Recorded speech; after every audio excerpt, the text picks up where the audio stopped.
Hello everyone, welcome back to the channel. So let's start with the NASA's video for 11th of October 2023.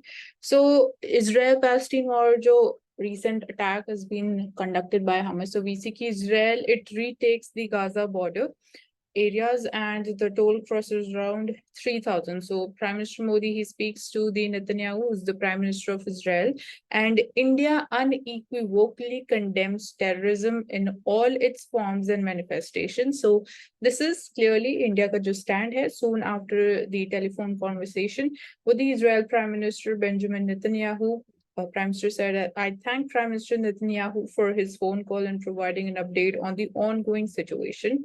So there is the update.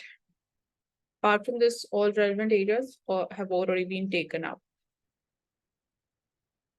Making India proud, Prime Minister Modi interacts with the javelin thrower Neeraj Chopra and other Indian athletes who participated in the Asian Games 2023.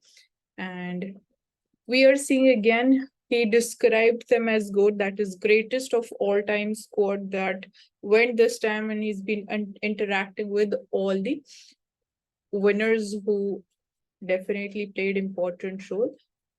So this time we saw that different sports, like they've different sports person in different sports for the first time they've been winning gold medal. So that is something new, and it shows that we are moving towards other sports also. They also hold equal significance when we talk about certain set of popular sports.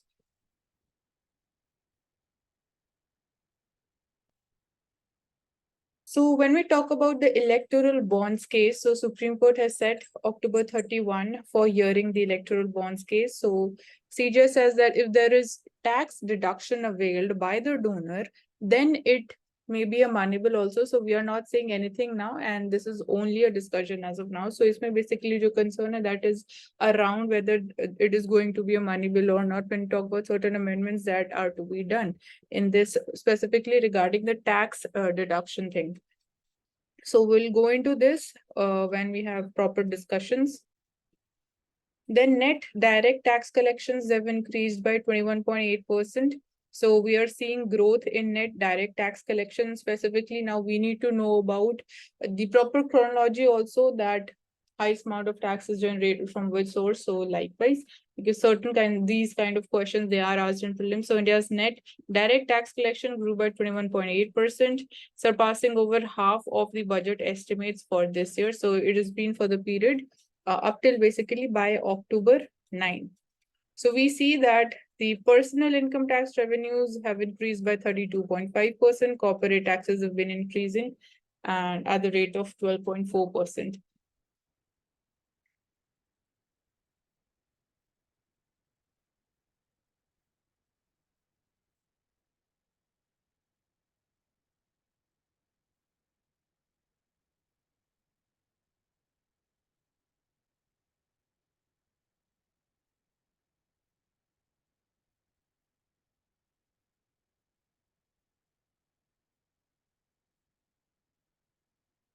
So yesterday, as we saw about the Nobel Prize in Economics, so Erin, definitely now women-led development, this topic, or the challenges and the problems being faced by women, specifically when we talk about the trend in the labor force participation rate. So here we see that women, they want change, and even society also needs a change for that. So fresh start when we talk about the inauguration of even the parliamentary business in September 2023. The new parliamentary building also gave a fresh start to the aspirations of Indian citizens with the passage of the Women's Reservation Bill. So this was again one development at the political front. Global trends, they exhibit a sharp reduction in the age of the political leaders. But can a common Indian woman, just by her commitment and ambition, dream of becoming the Prime Minister of India at the age of 37 or not, like it is the case in New Zealand? So across the world, women, they are appreciated by society in supportive and emotional roles both, but very seldom we see they getting the support in terms of the leadership roles that they want to pursue as their careers. So world hates and denigrates the ambitious women. So Heron, when we talk about the case of Hillary Clinton that has been taken up. So when we talk about the leadership role, so we can again talk about the historical evidence points where specifically when we stick to Indian history, political history, so we can definitely talk about the role of Prime Minister Indira Gandhi.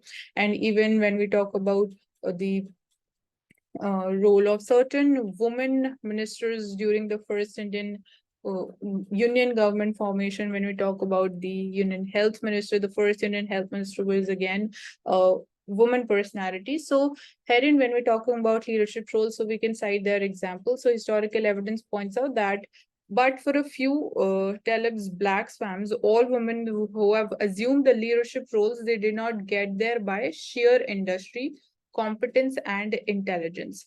So they were allowed only for the convenience of men who were disqualified from assuming these positions. So basically, they were, we can say, the second choice. So Indian political arena, may we see women leaders, they were most often convenient choices.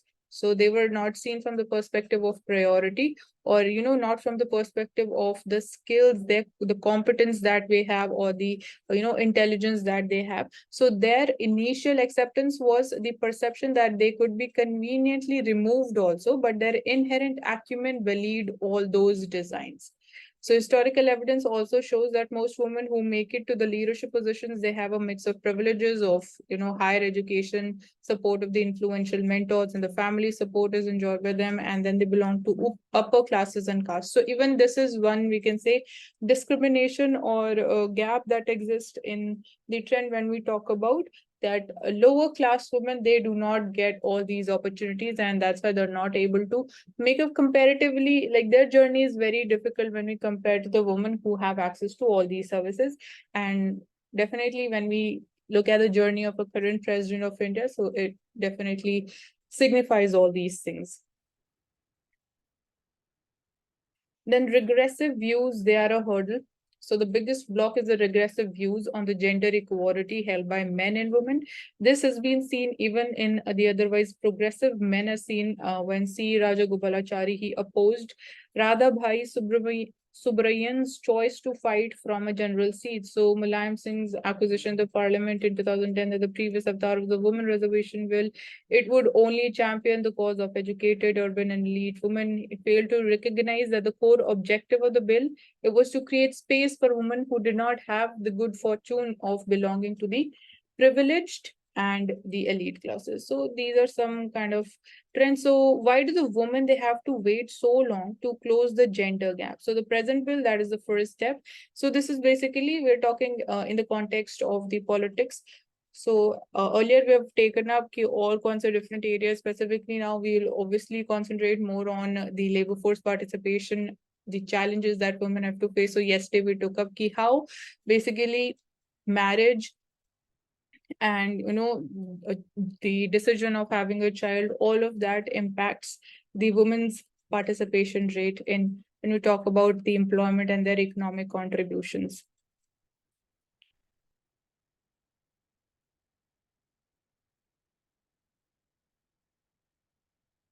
So very important topic, we need evidence-based traditional medicine. So on the one hand, we are seeing that again, we are recognizing, we are acknowledging the importance of the traditional medicines, and even that has been highlighted by the World Health Organization also, that it is important to shift to, or give recognition and acknowledge the importance of the traditional medicines. So here we see that modern medicine, it is a fact that irrespective of the advances जो हमें modern medicine में देखने को मिल रहे, बहुत सारे ऐसे systems हैं which lay claim to healing, and which all they fall under the broad category of alternative medicines exist. So certain systems, जब आप आयुर्वेदा की बात करते हो, उन्नी की बात करते हो, सिद्धा, they have their own pharmacia in India. So we have a dedicated ministry of Ayush for this also. So it's important to note here that modern medicine, it is not allopathy, which means opposed to the symptoms, a term which has been coined by Hahnemann in 18th century, and it is being used. So these are certain things. Modern medicine really. So what is your idea of modern medicine? That is important. So modern medicine definitely इसमें जो हमारी traditional medicine systems हैं उनका importance भी exist करता है. So even they are one of the significant and important components of modern medicine system. So modern medicine में when you are now able to your whether you obviously will talk about the primary healthcare sector, the network that exists, so even that becomes important when you talk about the modern medicine. So basically modern medicine would be more, which is more relevant, which is more apt, which is more effective to the modern day challenges of the healthcare sector. So that would be again compromising part of modern medicines.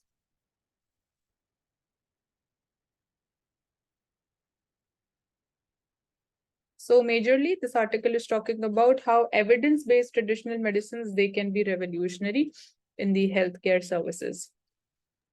Mansi, we can take the editorial page, second article also on the Maldives. Okay, this one. So Maldives, the evolution of democracy. So recently we saw presidential elections and new government coming to power in Maldives, and it is being believed that the new government is pro-China. So how India would be reacting? So as of now, our stand is that we are maintaining the wait and watch position and looking at kya policy changes kiye ja rahe hain by the Maldives. So what are going to be certain issues, and when we talk about ki kaise hamare relations rahe hain, why Maldives is important for India, so all of that is important. So five men shared future. So the old era, when we talk about the period of 1978 to 2008, it gave way to a multi-party democracy under a new constitution in Maldives. So Mohammed Nasheed was a charismatic but mercurial leader. He became the first directly elected president of Maldives. So he did not complete his 5-year term, ended up sharing it with Mohammed Wahid Hassan. So Abdullah Yamin, he is most pro-China president so far, which has been witnessed, and his tenure was 2013 to 2018. Then we had Ibrahim Mohammed Solih. So he's been more, we can say, supportive of India instead of saying that he's pro-India. So he's the architect of India's first India first policy, as we have the neighborhood first policy. So he served from 2018 till now. So right now we have the newly elected president as the Mohammad Muzi. So he was the opposition candidate and he has won the election. So objectively, the outgoing president, he had a commendable term in office during a difficult period which was marked by even COVID-19, the Ukraine war, and the global economic slowdown that affected the Maldives as well. So here and why was he defeated? We're not going into all these things. So the path ahead, when you talk about the coming path and challenges. So for India, the next phase of regional diplomacy may admittedly be a complex thing. So enough assets and achievements that exist to impart the confidence, but at the people's level, positive mindset that prevails towards India. So herein it is not just, limited to government. What people think, that is also, we can say, a strong force that exists in Maldives. So government independently cannot go ahead if they do not enjoy the people's support. So people's mindset, it is more visible that it prevails towards India. So this has been reinforced by the extensive development work and numerous small community development projects jo India ne basically India has undertaken in Maldives, whether it is, building of community centers, children's parks, student ferries between the islands. So, and talk about the Maldivian youth also, they have been to India for training and capacity building programs also. So when you talk about people to people exchange, and then so it is also, India is also a major source of tourism for Maldives and the imports and investments. So zealously, this also nurtures its role as the first responder every time an emergency strikes the Maldives. So ये कुछ important role India जो play करता है, and why you can basically we are discussing कि why India is important for Maldives. So, but more can be done and it should be considered, like when we talk about the Colombo Security Conclave, which comprises 3 countries of India, Sri Lanka and Maldives. Okay, so it's Mauritius, Bangladesh and Seychelles, they're also part of it. So this should be strengthened when we talk about the security front. So इसमें showing tangible outcomes, maritime security, development of blue economy में, these are 2 important agendas which can be furthered and strengthened. And definitely this is also going to play an important role when it comes to strengthening our security relationship also. So by boldly reimagining the post-South Asian Association for the Regional Cooperation of South Asia, New Delhi should create a basis, even when we talk about the BIMSTEC, to invite Maldives. Right now, it is not a part of BIMSTEC. So herein also, basically we can try to strengthen our relationship. So this is one of the, again, we can say one of the options that is available. But for us, again, we need to be wary of how even, China is trying to engage with Maldives. So finally, there is a perennial need for the additional resources also, so that India's जो की जो strategic community है, media organizations, that they take greater interest in a small but vital neighborhood that is Maldives. So that would be helping us in building bridges of mutual understanding and trust. So anything else you want to add up here, Pravesh? No. Okay, so let's move forward. So herein again, we are discussing about the impact of Claudia Golden's work, who has been awarded Nobel Prize in Economics. So we just try to look at the outcomes of her work, of her research, specifically that is more, relevant to India. So how did the female participation, it moved between agrarian and the industrial era? So participation of married women, it decreased with the transition from an agrarian to an industrialized society in early 19th century. So she's been basically here we're talking about the global level. So it started to increase again with the growth of services sector in the early 19th century. So these are two trends that were visible.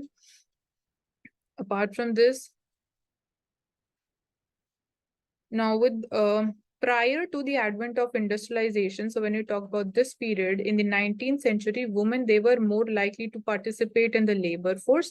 So this was because industrialization, it had made it harder for the married women to work from home, since they would not be able to balance the demands of their family at the same time. So this was the basic reason why we saw कि industrialization के time period के दौरान women का जो participation था, that was comparatively less compared to the pre-industrialization era.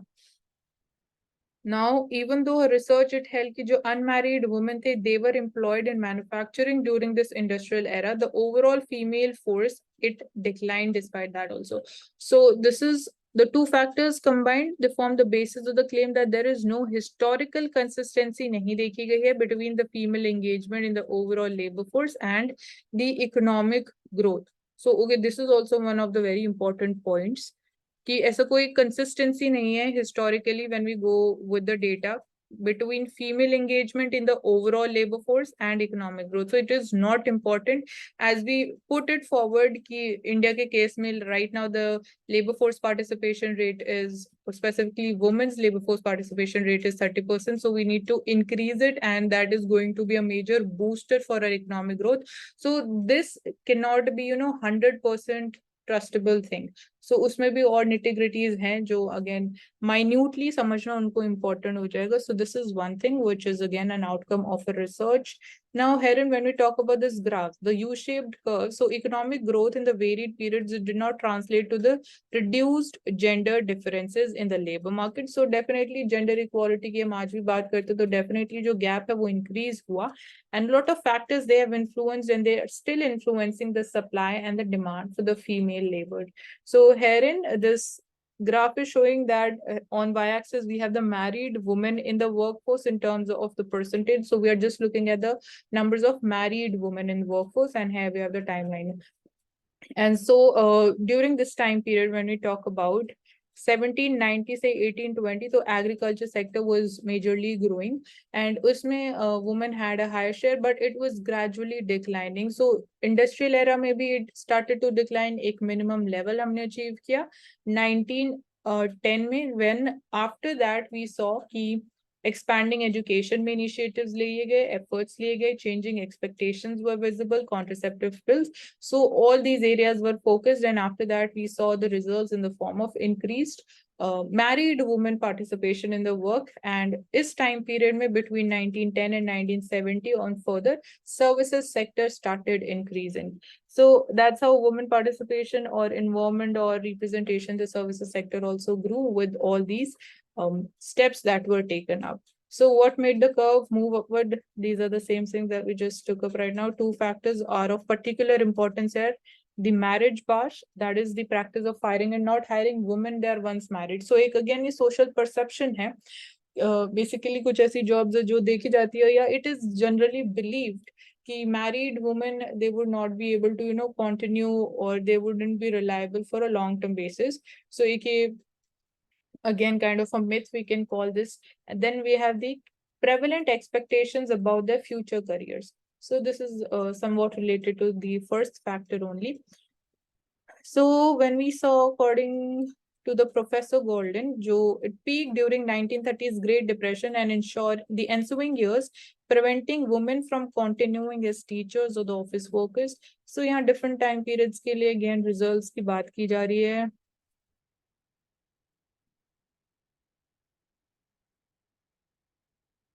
So these are some of the important things. So Pravesh, again, कुछ new ideas आपको share करने हैं? नहीं, we can continue. Okay.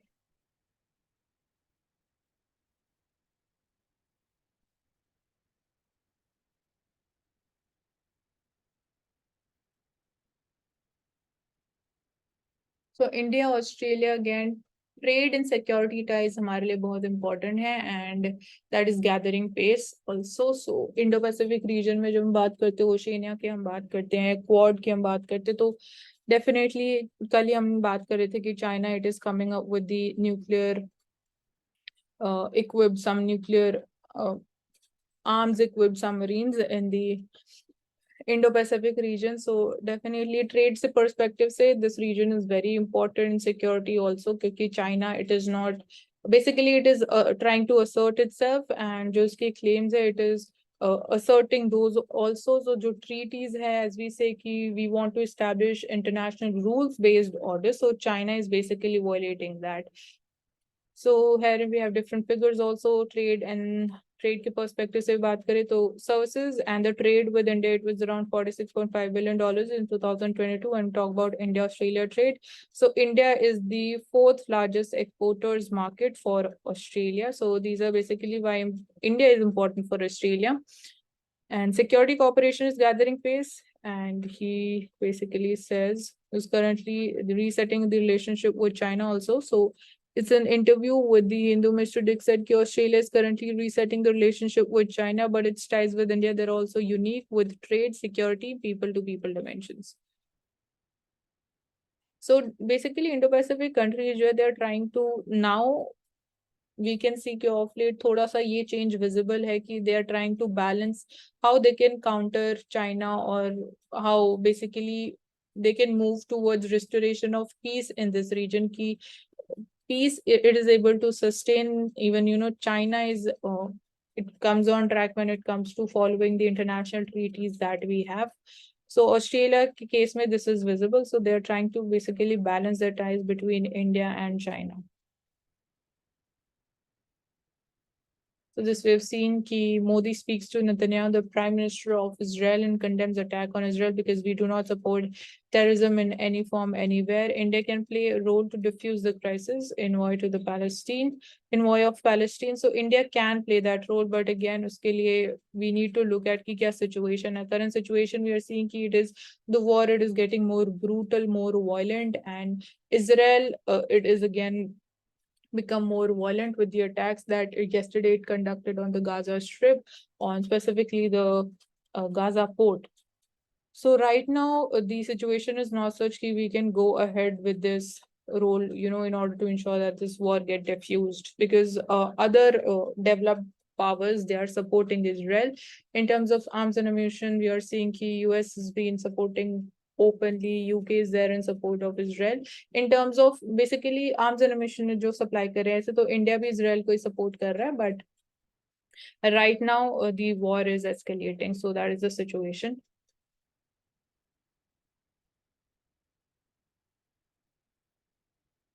So 9 verticals have been identified for the integration of services as per the Chief of Defense Staff.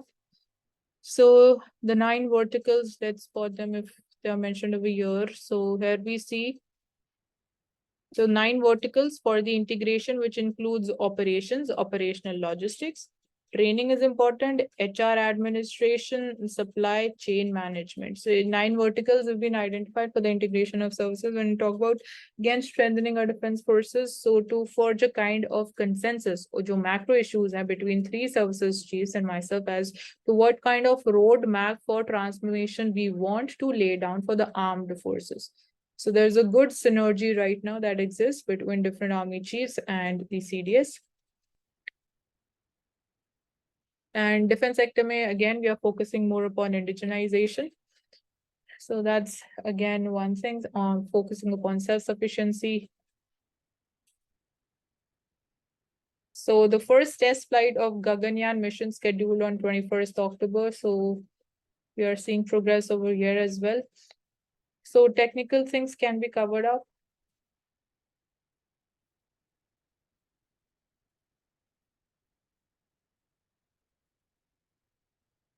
So Hamas hai kya? It is the Palestinian militant group. So here we see the roots of Hamas, they go back to the Muslim Brotherhood. So the Brotherhood, which was established by Egyptian Islamist Hassan al-Banna in 1928, made a presence in the British-ruled Palestine in the 1930s. So its focus, it had been on reorienting the Muslim society, while the Palestine Liberation Organization, which was founded in 1964, it championed the Palestinian nationalist sentiments.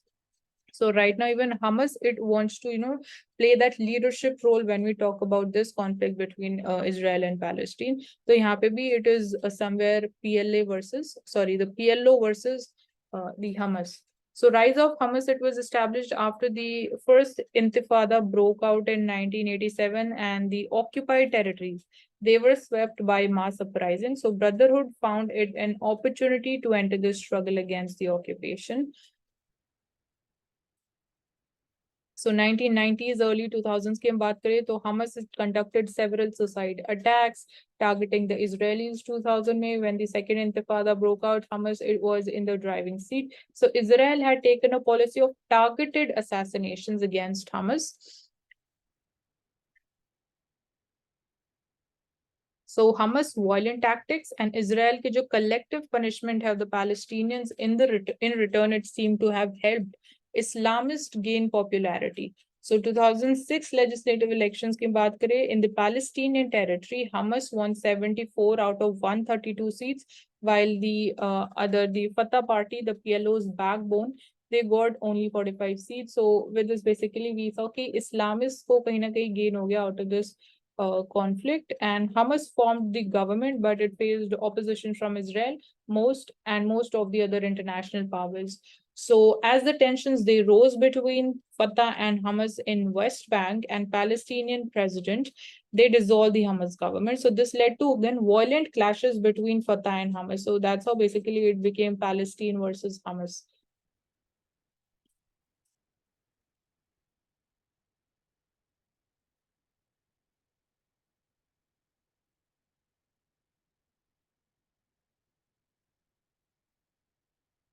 Coming to the business page.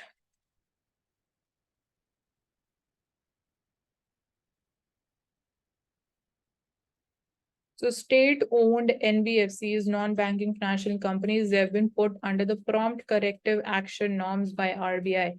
So RBI said just strict supervisory norms under the PCA framework, they are going to be applicable to some state-owned NBFC companies from October 2024. So some of the major government to non-banking NBFCs have that these are some of the examples. So being put under the PCA framework means restrictions on the dividend distribution or remittances of profit. Promoters, their shareholders, jo again equity में infuse करते हैं, reduction in the leverage, that would be visible. Restrictions on taking on other contingent liabilities on behalf of the group. So basically, objective is to enable supervisory intervention at the appropriate time for the NBFCs.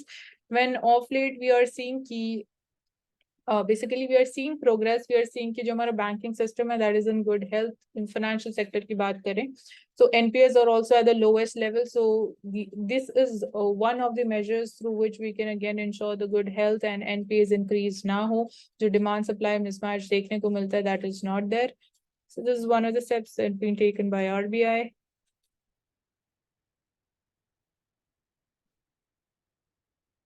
So India की जो space tech industry है, it has the downstream potential. So much of the demand है जो satellite technology applications की बात करें, it will be decided by demand on the earth. So this is as per a report by Deloitte. So they published this with the Indian Space Association and NASCOM. So report analysis कहती है कि जो downstream opportunities है in the space technology that can be leveraged, that can be exploited. Downstream is a reference to जो services and like communications हो गया, earth imaging, navigation that satellites enable. So ये downstream, as we talk about agriculture sector में या food processing industries में downstream, and the upstream industries and the opportunities that exist. So similarly is the case in a case of the space industry. So space industry में downstream opportunities, communications, earth imaging, navigation यहाँ पे exist करती है. So यहाँ पे basically we can also talk about कि even private sector कैसे important role play कर सकता है in space growth in India, and उसके अलावा we are how we are basically trying to ensure कि we get more FDI also over here in the space sector of India.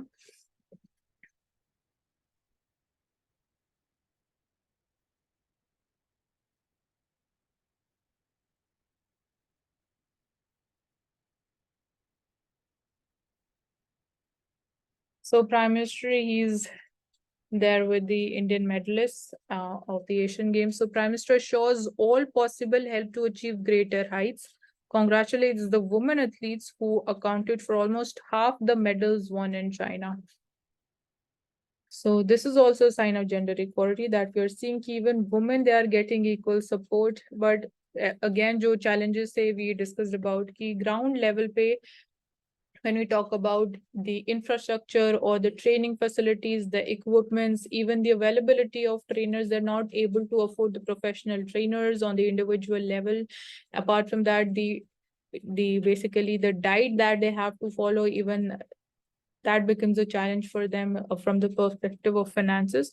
So ये कुछ basic चीजें और जो हमारी again sports policy है, उसको क्या रिफॉर्म करने की जरूरत है, उसमें क्या चेंजेस करने की जरूरत है. And even when we talk about कि स्पोर्ट्स से हम क्या लर्न कर सकते हैं, तो the mental strength of the sports persons, that is again something which can be learn by every one of us, be it a child और again we are basically in the youth stage, or even when we go ahead, or when even talk about handling different challenges. So yesterday, as we were talking about that 11th October is celebrated as the World Mental Health Day. So the importance of sports in life become very important. Like even if we do not want to pursue it as a career also, then also we need to include even a single sports as a form of hobby in our everyday life routine. So that would be again playing an important role in terms of keeping us mentally strengthened.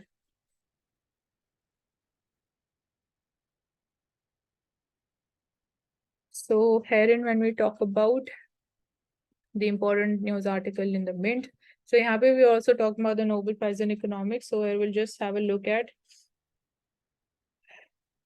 India's story on the female labor. So India's female labor force participation, it has fallen over the past 2 decades, as we are seeing that jobs, they have moved from farmers to the construction and manufacturing service and the services sector. So the state of working report, India report, it shows a U-shaped pattern for the urban married working women in India.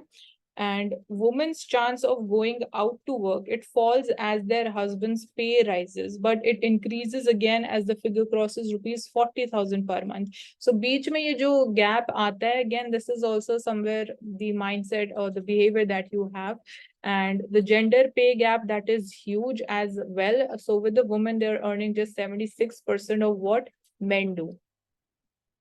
So this is one of the challenges, and one of, we can say, the data that we have in the context of India.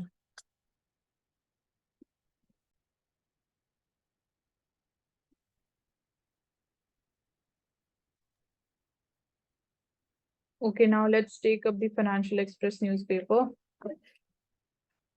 So artificial intelligence for high-tech banking, when we talk about how we can use this as an application in banking sector. So farming is Deepak Gupta's stress buster. So here we are talking about the banker of the year is Deepak Gupta, MD Kotak Mahindra Bank.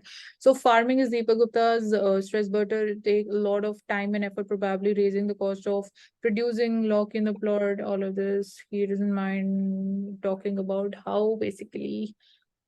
So objective has been to change the technology framework at the bank, the consciousness, the direction, the approach, and the skill sets that we have. So AI, it is now used to make credit decisions, analyze patterns from the customer's information to nudge them to act and to detect fraud. So that's how basically AI को हम banking sector में use कर सकते हैं. So यहाँ पे भी जब हम बात करते हैं decisions when you basically a bank has to give a credit or loan to the borrower. So वहाँ पे भी हम 100% इसके ऊपर rely नहीं कर सकते. But again जो help है in terms of quick analysis that can be really impactful, and this is the area where we can use it in this.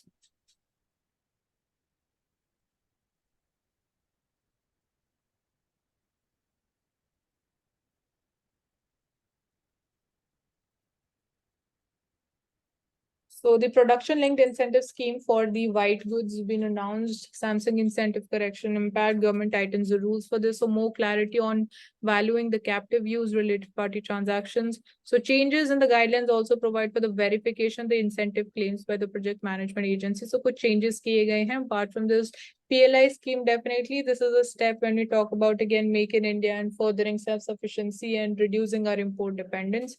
So here we are seeing कि जो आपको जब basically incremental output के ऊपर आपको कुछ financial incentives मिलते हैं under this PLI scheme, and it is working in different multiple industries in India. So we see India needs 8% growth to topple China as a global driver. So for this, we need 8% of growth every year in order to overtake China as the largest contributor to the global economy.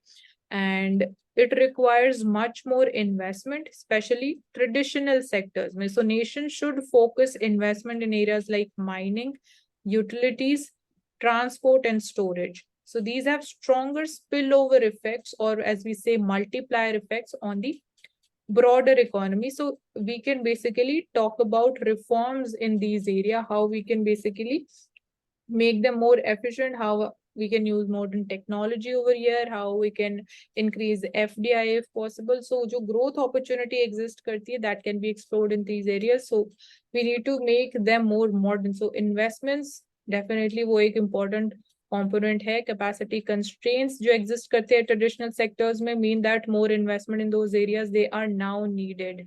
So higher investment, especially traditional sectors, should also have a positive impact जब हम employment की बात करेंगे, income household की बात करेंगे, which is likely to be a key deliverable of the economic growth.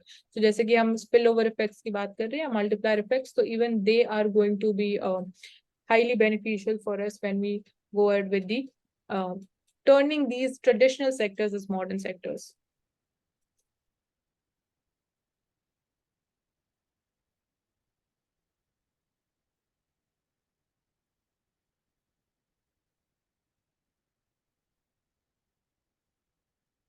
So rest we are going to continue in part 2 of the session. So stay tuned with us.